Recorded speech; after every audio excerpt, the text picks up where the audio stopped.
जय श्री कृष्ण मित्रों, स्वागत है आपका अपने चैनल अनमोल पावर स्टोरी में। आज हम लेकर आए हैं तीन भूखे साधु की कहानी। अगर आपको हमारी यह कहानी पसंद आए तो कृपया वीडियो को लाइक करके चैनल को सब्सक्राइब करें और बेल आइकन को जरूर दबाएं। तो चलिए दोस्तों, कहानी की तरफ बढ़ते हैं। तीन साधु, भिक्षु, तपस्वी और यायावर धूल भरी पगडंडी पर थके क्लांत पैरों से चलते हुए दोपहर के चढ़ते सूरज के नीचे एक सूने से दिखते गांव की ओर बढ़ रहे थे। उनकी झोली में कुछ नहीं था। उनके कमंडल सूख चुके थे और पेट भूख से सिकुड़ते जा रहे थे। उन्होंने न तो सुबह कुछ खाया था, न पिछली रात। उनके चेहरे पर संयम था, लेकिन भीतर एक बेचैनी दस्तक दे रही थी। गांव का नाम था निवृत्तपुर, एक समय में समृद्ध, अब बेजान। जैसे ही वे गांव के पहले घर के पास पहुंचे, उन्होंने दरवाजा खटखटाया। भीतर से कोई आवाज नहीं आई। दूसरा दरवाजा खटखटाया, भी वही सन्नाटा। तीसरे दरवाजे पर एक बुजुर्ग महिला ने झांका, लेकिन साधुओं की झोली और भूखे चेहरों को देख उसने झट से दरवाजा बंद कर लिया। यह सिलसिला 10 बार, 20 बार, 30 बार तक चलता गया। हर बार वही भय, वही अनदेखी। एक छोटे बालक ने छत से झांकते हुए कहा, यहां कोई किसी को खाना नहीं देता बाबा। यहां सब डरते हैं। किससे डरते हैं बेटा? भिक्षु ने पूछा, लेकिन बालक पल में छिप गया। साधु तीनों गांव के कुएं के पास पहुंचे और बैठ गए। वहां पानी था, पर रोटियों की छाया भी नहीं। तपस्वी ने कमंडल में थोड़ा जल भरा। यायावर ने आंखें बंद कर ध्यान किया और भिक्षु ने आकाश की ओर देखा, जैसे पूछ रहा हो, क्या भूख भी परीक्षा बन गई? तभी एक बूढ़ा आदमी लाठी टेकता उनके पास आया। उसकी आंखों में घबराहट थी, लेकिन वह पास आया और फुसफुसाकर बोला, जाओ यहां से। ये गांव अब नहीं बचा है। ये गांव सिर्फ शरीर को नहीं, आत्मा को भी खा जाता है। तीनों साधु चौंके। हम भूखे हैं, पर आत्मा जीवित है बाबा, यायावर बोला। यहां आत्मा को ही सबसे पहले भूखा रखा जाता है, बूढ़ा आदमी बड़बड़ाया। तपस्वी ने उससे आग्रह किया, हमें बताइए, आखिर माजरा क्या है? ये गांव इतना वीरान और भयभीत क्यों है? बूढ़ा आदमी चुप हो गया, फिर धीरे धीरे बोलने लगा। सालों पहले यहां अन्न का भंडार था। गांव वाले दान पुण्य में विश्वास रखते थे। हर साधु को भोजन, हर भिखारी को सहारा मिलता था। लेकिन एक दिन गांव में तीन फकीर आए, नकली। उन्होंने गांव वालों से कहा कि अगर वे उनका आदेश मानेंगे तो गांव सोना उगलेगा। गांव वालों ने लालच में उनकी बात मानी और उन्हीं के कहने पर सबसे पहले दान बंद किया। कोई भूखा हो तो होने दो, यही उनका पहला पाठ था। फिर क्या हुआ? भिक्षु ने पूछा। गांव में पहले सोना बरसता रहा, पर फिर बीमारी आई। लोग एक एक कर मरते गए। अन्न खत्म हुआ, पर किसी ने दान देना फिर भी शुरू नहीं किया, क्योंकि उन्हें डर था कि अगर किसी को एक दाना भी दिया तो सारी दौलत खत्म हो जाएगी। यायावर ने गहरी सांस ली। तो भूख यहां सिर्फ पेट की नहीं है, आत्मा की भी है। हाँ, बूढ़ा आदमी बोला। और आज भी अगर कोई भूखे को खाना देता है तो अगले दिन उसका सब कुछ लुट जाता है। डर इतना है कि भूखे को देखना भी पाप मानते हैं। तपस्वी ने कहा, तो हमें इस गांव में कुछ नहीं मिलेगा? शायद नहीं, बूढ़ा धीरे से बोला और चला गया। अंधेरा धीरे धीरे फैलने लगा। तीनों साधु गांव के बाहर एक पीपल के पेड़ के नीचे बैठ गए। हवा में अजीब सी ठंडक थी, जैसे कोई अदृश्य साया धीरे धीरे पास आ रहा हो। तभी एक कुत्ता आया, लंगड़ाता हुआ, और उनके पास बैठ गया। उसके मुंह में रोटी का टुकड़ा था। उसने रोटी साधुओं के पास रखा और दूर जा बैठा। भिक्षु ने टुकड़े को देखा, मुस्कुराया और बोला, शायद यही गांव की आत्मा है। एक जानवर में अब भी करुणा बाकी है। यायावर ने वो रोटी तीन टुकड़ों में बांटी और तीनों ने एक एक टुकड़ा खाया। न स्वाद था न मात्रा, पर उनके चेहरे पर संतोष था। रात गहराई। साधुओं को नींद नहीं आई। हर कोने से कोई कराहने की आवाज आती रही, जैसे गांव का कोई पुराना पाप अभी भी शेष हो, कोई पुराना अपराध जो भूख से बड़ा था। अचानक पास की झाड़ियों से किसी के रेंगने की आवाज आई। एक लड़की, शायद 10-11 साल की, चुपचाप आई और एक पोटली साधुओं के पास रख गई। पोटली में 2 सूखी रोटियां और गुड़ का एक टुकड़ा था। तपस्वी ने पूछा, बिटिया, तू कौन है? मैं इस गांव की भूखी आत्मा हूं बाबा। मेरी माँ ने एक साधु को रोटी दी थी और अगले दिन उसे जिंदा जला दिया गया था। तब से मैं रात में ही निकलती हूँ। दिन में सब दरवाजे बंद होते हैं। तीनों साधु स्तब्ध रह गए। भिक्षु ने उसकी आंखों में देखा। क्या तुम चाहती हो कि ये गांव फिर से जी उठे? लड़की ने सिर हिलाया। पर यहां कोई सुनता नहीं। सब सोने की लाश बन चुके हैं। उस रात साधुओं ने संकल्प लिया कि अगली सुबह वे गांव वालों को भूख का पहला पाठ सिखाएंगे। पेट भरने का नहीं, बल्कि दिल से जीने का। लेकिन यह आसान नहीं था। गांव अब जागा नहीं था, बस चुपचाप देखता था। पेड़, घर, झोपड़ी, सब कुछ जैसे प्रतीक्षा में थे, किसी चमत्कार के। पर क्या तीन भूखे साधु गांव को पुनः जगा पाएंगे? क्या भूख का पहला पाठ पढ़ाया जा सकेगा? यही था उस रात का सबसे बड़ा प्रश्न। सूरज की पहली किरण जैसे ही पेड़ों की शाखाओं को चूमी, तीनों साधु पीपल के पेड़ के नीचे से उठे और गांव के भीतर लौटने का मन बनाया। भूख अब पेट से ज्यादा आत्मा पर भारी थी, लेकिन उनके भीतर संकल्प का प्रकाश था। उन्होंने तय किया था कि इस गांव को फिर से करुणा का पाठ पढ़ाना है, चाहे इसके लिए कितनी भी कठिनाई क्यों न सहनी पड़े। जैसे ही वे गांव की गलियों से गुजरने लगे, लोगों की खिड़कियां फिर से बंद हो गईं। कुछ दरवाजों के पीछे फुसफुसाहटें सुनाई दीं। वो फिर आ गए। तीनों, कुछ तो अनहोनी होगी। लेकिन आज साधु रुके नहीं। वे गांव के सबसे बड़े मकान के सामने पहुंचे। मकान सफेद पत्थरों से बना था, ऊंचा, भारी और चमकदार। उसके मुख्य दरवाजे पर दो सेवक खड़े थे और एक विशाल ताले के ऊपर बड़ा सा घंटा लटक रहा था। तपस्वी ने उस घंटे को हौले से बजाया। भीतर से हलचल हुई। कुछ ही क्षणों में एक भारी भरकम रेशमी वस्त्रों में लिपटा आदमी बाहर निकला। उसकी मोटी अंगुलियों में सोने की कई अंगूठियां थीं और उसकी आंखों में बना हुआ अपनापन चतुराई से रंगा हुआ था। अरे अरे, साधु महाराज, मेरा सौभाग्य कि आप जैसे तपस्वी मेरे घर पधारे। आइए, आइए, भीतर आइए। उसने सजे सवरे आंगन की ओर इशारा किया। तीनों साधु एक दूसरे की ओर देखकर भीतर चले गए। भीतर का दृश्य अभूतपूर्व था। मुलायम गद्दे, फूलों की माला, ठंडा जल और पत्तलें, जिनमें परोसे गए पकवानों की खुशबू पूरे कक्ष में फैल रही थी। उस आदमी ने अपना परिचय दिया। मैं हूं भोलानाथ, इस गांव का सबसे समृद्ध व्यापारी। वर्षों से आपकी सेवा की प्रतीक्षा कर रहा था। भिक्षु ने विनम्रता से पूछा। भोलानाथ जी, कल हमने दर दर भटका, कोई रोटी देने को तैयार न था। अब अचानक यह स्नेह। भोलानाथ मुस्कुराया। साधु महाराज, कल आप आम जनों के पास गए होंगे। वे डरते हैं, लेकिन मैं तो ज्ञानी हूं, पुण्य का मोल जानता हूं। ये सेवा तो मेरे लिए सौभाग्य है। तीनों साधु भूख से विचलित हो रहे थे, परंतु यायावर ने धीरे से फुसफुसाया। कुछ तो अजीब है, इतना शीघ्र आतिथ्य और इतनी विलासिता। फिर भी उन्होंने उस भोजन को स्वीकार करने का निर्णय लिया। जैसे ही तीनों ने पहला ग्रास लिया, भोलानाथ ने विनम्रता से पूछा, महाराज, आप तीनों के पास कोई सिद्ध है? कोई ऐसा वरदान जो आप मेरे व्यापार में ला सकें? सोना तो है ही, पर अब मैं नाम और अमरता चाहता हूं। तपस्वी ने मुस्कुराकर कहा, भोजन अभी पूरा भी नहीं हुआ और आप वरदान की बात करने लगे। भोलानाथ बोला, मुझे क्षमा करें, पर आपके जैसे सिद्ध पुरुषों से एक याचना करना पाप तो नहीं होगा? भिक्षु ने गंभीर स्वर में कहा, सेवा तब तक पवित्र होती है जब तक उसके पीछे कोई स्वार्थ न हो। यदि सेवा के बदले वरदान अपेक्षित हो, तो वो सेवा नहीं, सौदा कहलाता है।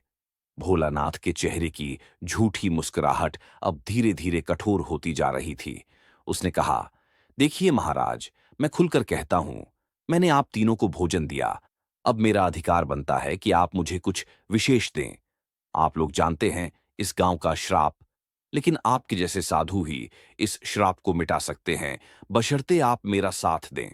यायावर ने गंभीर स्वर में पूछा, कैसा साथ? गांव में एक पुरानी गुफा है, भोलानाथ ने धीमे स्वर में कहा, जिसे गांव वाले अभिशप्त मानते हैं। परंतु मेरे पुरखे कहते थे कि वहां अपार खजाना छिपा है। उस गुफा का द्वार केवल सच्चे साधुओं के स्पर्श से खुलता है। मैं चाहता हूं कि आप वहां चलें और मुझे उसमें प्रवेश दिलाएं। भिक्षु ने कहा, तो ये भोजन भी एक चाल है, जिससे तुम हमें एक बंद द्वार का चाबी बनाना चाहते हो? भोलानाथ अब झेंप गया, पर गुस्से को छिपाते हुए बोला, यदि आप न जाएं, तो आपकी सेवा व्यर्थ समझी जाएगी। और याद रखिए, इस गांव में जो मना करता है वो सुरक्षित नहीं रहता। तीनों साधु अब उठ खड़े हुए। उन्होंने पत्तलें छोड़ दी। तपस्वी ने धीरे से कहा, भोजन से भूख तो मिट सकती है, पर लोभ से नहीं। हमने तेरा भोजन नहीं, तेरा स्वभाव चखा है। भोलानाथ का चेहरा अब विकृत हो गया।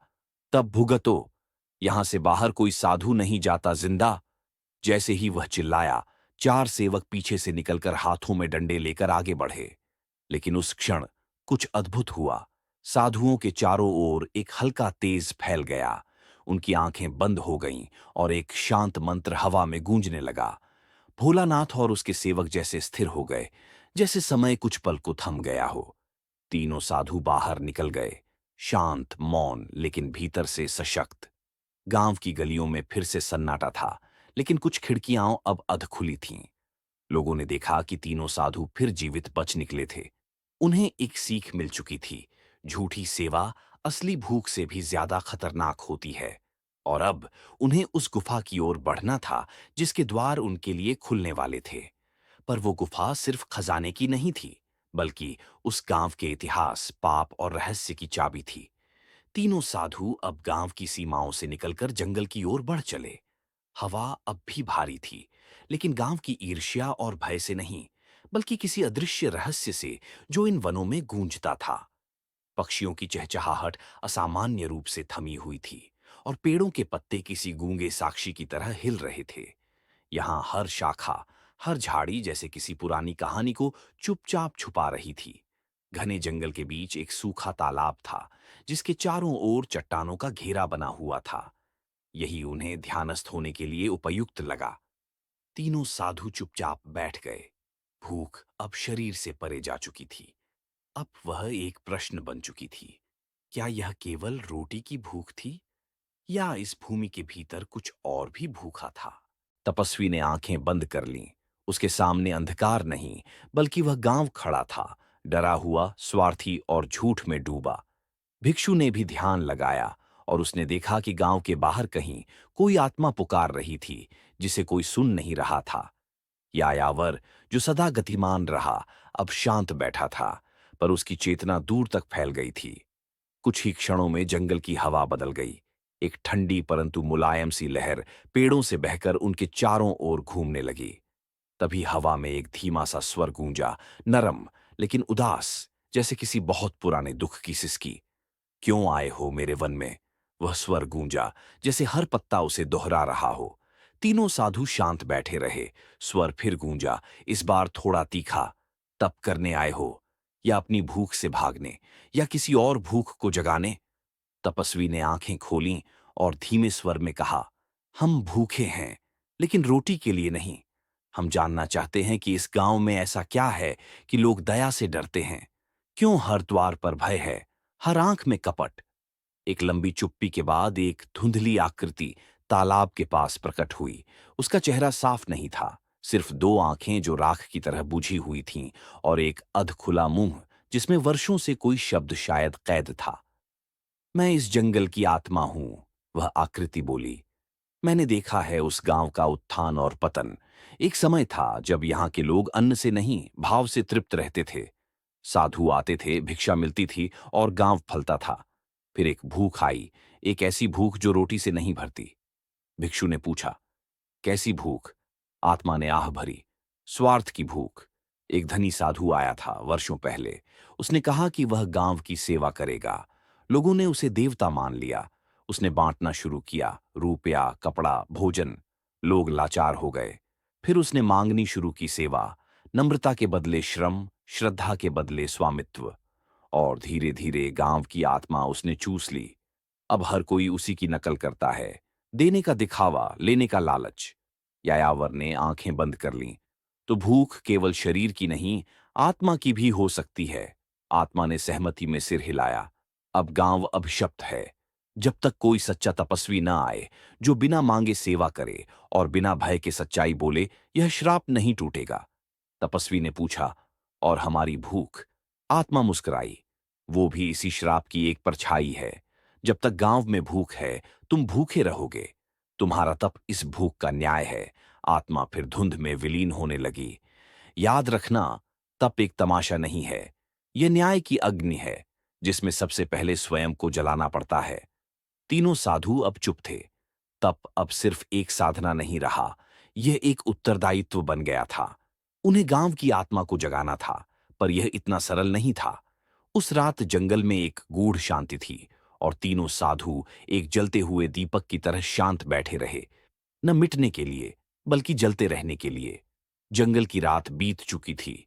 भोर की पहली किरण के साथ तीनों साधु धीरे धीरे उस गांव की ओर लौटने लगे, जहां से वे आए थे।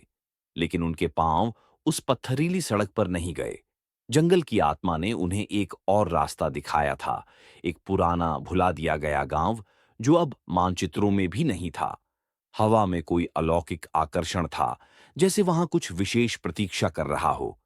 उस गांव का नाम था स्वर्णपुर।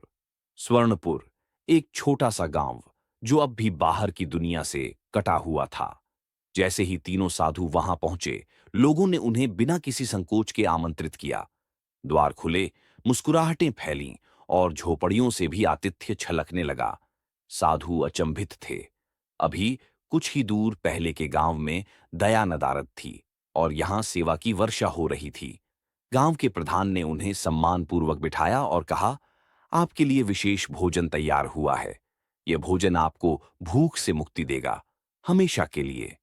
तपस्वी ने कुछ सोचा, लेकिन तीनों थके और कमजोर थे। जब थाल आया तो आंखें चौंधिया गईं। रोटियां चमचमाती, जैसे सोने से बनी हों। उनकी सुगंध मोहक थी, पर उसमें कोई सांसारिक गंध नहीं थी, जैसे यह भोजन किसी और लोक का हो। भिक्षु ने पहली बाइट ली। उसका चेहरा एकदम ठहर गया। आंखें फैल गईं, जैसे उसने जीवन में पहली बार पूर्ण संतोष का स्वाद चखा हो। यायावर ने भी रोटी खाई, और कुछ क्षणों में उसके चेहरे से वर्षों की थकान मिट गई। तपस्वी ने भोजन नहीं छुआ। उसकी आंखें थाल की उस दिव्य चमक में कुछ खोज रही थीं, कोई छुपा हुआ सत्य। थोड़ी देर बाद गांव के और लोग आए। उन्होंने कहा, ये रोटियां हमारे देवता का वरदान है। जो एक बार इसे खा लेता है, वह कभी भूखा नहीं रहता, लेकिन फिर वह गांव छोड़ नहीं सकता। भिक्षु और यायावर दोनों चौंके। मतलब? यायावर ने पूछा। मतलब? प्रधान ने हंसते हुए कहा, आप अब हमारे हो चुके हैं। ये रोटियां आपको जिस तृप्ति का अनुभव दे रही हैं, वह बाहर की दुनिया में कहीं नहीं मिलेगी। आप हमें आशीर्वाद दीजिए और यहीं निवास कीजिए। तपस्वी अब भी मौन था। उसने थाल की रोटियों को देखा। अब वह चमक नहीं रही थीं, बल्कि उनका रंग गाढ़ा पीला हो चुका था, और उनसे आती गंध में कुछ सड़न सी थी। ये सोने की रोटियां नहीं है, तपस्वी बोला। ये मोह की मूर्ति है।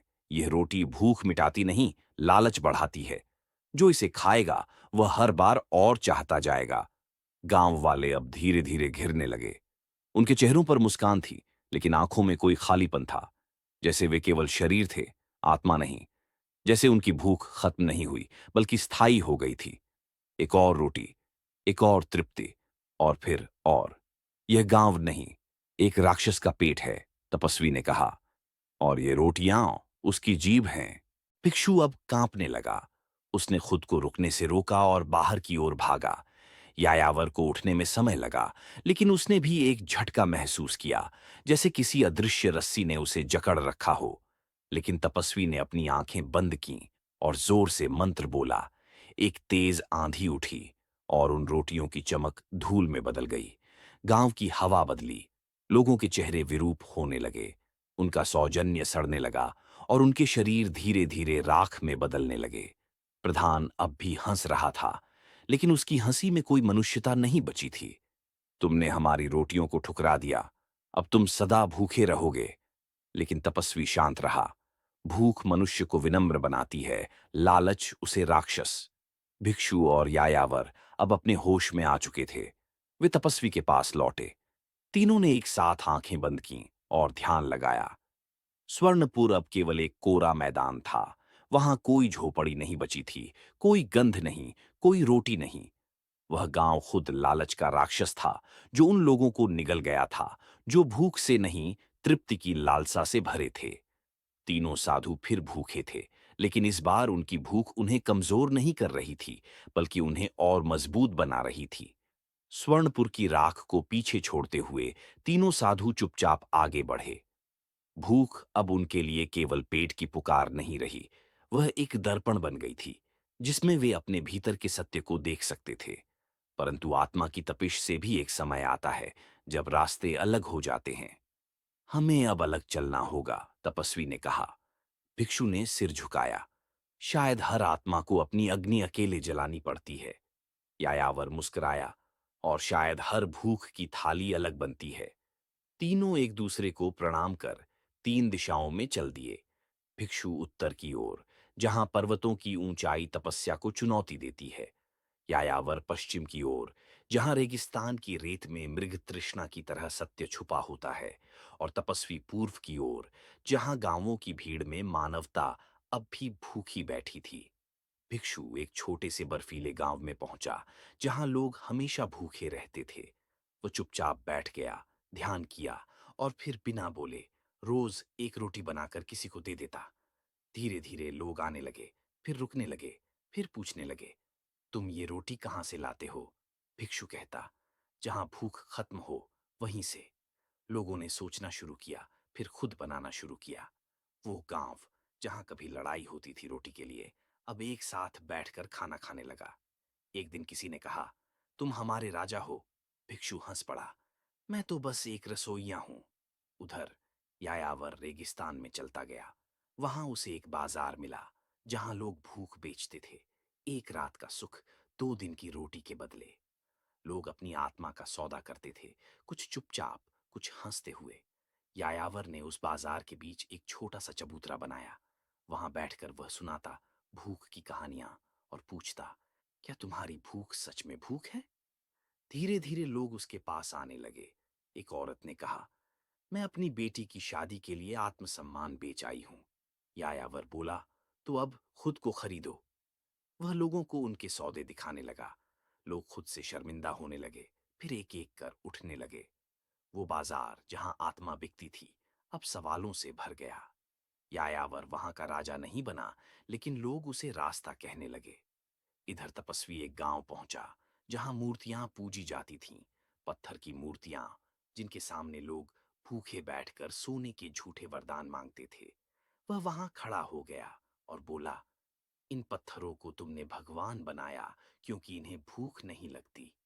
गांव वालों ने क्रोध किया, पर फिर देखा तपस्वी ने 3 दिन से कुछ नहीं खाया, फिर भी मुस्कुरा रहा है।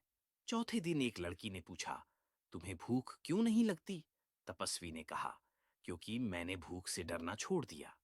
वह रोज गांव के बाहर बैठता और जो भी भूखा आता उसे अपनी रोटी दे देता। पर वो रोटी साधारण थी, कोई चमत्कारी नहीं। फिर भी जिसने खाई वो बदल गया।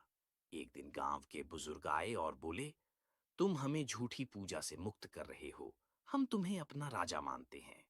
तपस्वी मुस्कुराया, राजा वह होता है जो भूख से न डरे, ना भूख से डराए। तीनों साधु अलग अलग रास्तों पर चले, पर उनका अंत एक था। उन्होंने भूख को हराया, लालच को त्यागा, और इंसानों को फिर से इंसान बनाना सिखाया।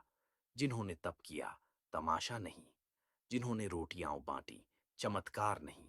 जिन्होंने भूख को समझा और उससे डरना नहीं, बल्कि जीना सिखाया। और इसी से इतिहास बना, जिसने भूख को हराया वही बना राजा। वर्षों बीत गए। तीनों साधु, जिन्होंने भूख को समझा, उसका सामना किया और लोगों को उसकी परतों से मुक्त किया, अब जीवन के अंतिम पड़ाव पर थे। उनके बाल सफेद हो चुके थे, शरीर झुक गया था, लेकिन उनके चेहरे पर एक ऐसी आभा थी जिसे शब्दों में बांधना कठिन था। उन्होंने जीवन को केवल जिया नहीं, बल्कि उसके सबसे कठिन प्रश्नों से लड़कर उसे समझा था। एक रात पूर्णिमा की चांदनी में तीनों साधु, भिक्षु, यायावर और तपस्वी अचानक एक ही स्वप्न में एक दूसरे से मिले। एक रहस्यमयी आवाज आई, तुमने भूख को हराया, पर क्या तुम उसके अंतिम सत्य को जानते हो? अगर हां, तो अंतिम ग्रास लो, मोक्ष की थाली तैयार है। सुबह तीनों की आंखें अलग अलग स्थानों पर खुलीं, लेकिन मन एक ही दिशा में खींचने लगा, जैसे किसी अदृश्य शक्ति ने उन्हें पुकारा हो। वे फिर चलने लगे, अपनी अंतिम यात्रा पर। गंतव्य वही था जहां सब कुछ शुरू हुआ था। वो पहला सुनसान गांव, जो अब उजड़ा हुआ नहीं था, बल्कि एक निर्मल शांत बगिया बन चुका था। कोई आवाज नहीं, कोई चेहरा नहीं, सिर्फ एक पीपल का वृक्ष और उसके नीचे रखी एक थाली। तीनों एक साथ वहां पहुंचे, बिना कुछ बोले। थाली में केवल एक रोटी थी, बिल्कुल वैसी ही जैसी उन्होंने अपने पहले दिन की थी। साधारण, सूखी, बिना नमक या घी के। भिक्षु ने थाली की ओर देखा, उसकी आंखें भर आईं। ये वही पहली भूख है, जिसने हमें चलना सिखाया, जिसने हमें रुलाया, जिसने हमें इंसान बनाया। यायावर मुस्कुराया, और अब वही भूख हमें छोड़ने आई है। तपस्वी ने थाली उठाई, उसे 3 बराबर भागों में तोड़ा और बोला, भूख जब तक तुम्हें भोग से जोड़ती है, तुम बंधन हो, लेकिन जब तुम समझ की सीढ़ी बनती हो, तुम ही मुक्ति का द्वार हो। तीनों ने एक एक टुकड़ा खाया। न स्वाद आया, न तृप्ति, लेकिन उस क्षण जैसे उनके भीतर से सैकड़ों वर्षों की कोई अज्ञात पीड़ा बह गई। हवा स्थिर हो गई, समय रुक सा गया। तभी वहां एक वृद्ध महिला प्रकट हुई, एक दिव्य आभा में। उसने कहा, मैं वही भूख हूं जिसे तुमने जीवन भर देखा, समझा और जीता। मैं किसी को मारती नहीं, सिर्फ उनकी असलियत सामने लाती हूं। तुम तीनों ने मुझे झुकाया नहीं, समझा, और जिसने भूख को समझ लिया, उसने जीवन को जीत लिया। उस महिला ने अपनी हथेली उठाई। तीनों साधु की आंखें बंद हो गईं। शरीर वहीं था, लेकिन आत्मा जैसे आकाश में विलीन हो गई। वृक्ष पर एक चिड़िया चहचहाई। हवा में मीठी सी गंध घुल गई। वो थाली अब वहां नहीं थी। तीनों साधुओं का शरीर अब धूल में समा चुका था, लेकिन उनके जीवन की कथा अब गांव वालों की सांसों में बह रही थी। कई वर्षों बाद जब कोई भूखा आता, लोग उसे एक थाली देते, जिसमें रोटी होती थी और साथ में एक कहावत, जिसने भूख को समझा, वही राजा, वही मुक्त। और यहीं पर समाप्त होती है 3 भूखे साधु की अमर कथा, जहां भूख कोई शत्रु नहीं, बल्कि आत्मा का अंतिम प्रश्न बनकर उभरती है। और उत्तर वही है जो तीनों ने दिया, त्याग, सेवा और सत्य। अगर आपको यह कहानी पसंद आई हो, तो इसे लाइक और शेयर करें। हमारे चैनल अनमोल पावर स्टोरी को सब्सक्राइब करना ना भूलें और बेल आइकन को दबाएं, ताकि आपको हमारी सभी नई कहानियों की जानकारी मिल सके। धन्यवाद। फिर मिलेंगे एक नई रोचक कहानी के साथ। जय श्री कृष्णा।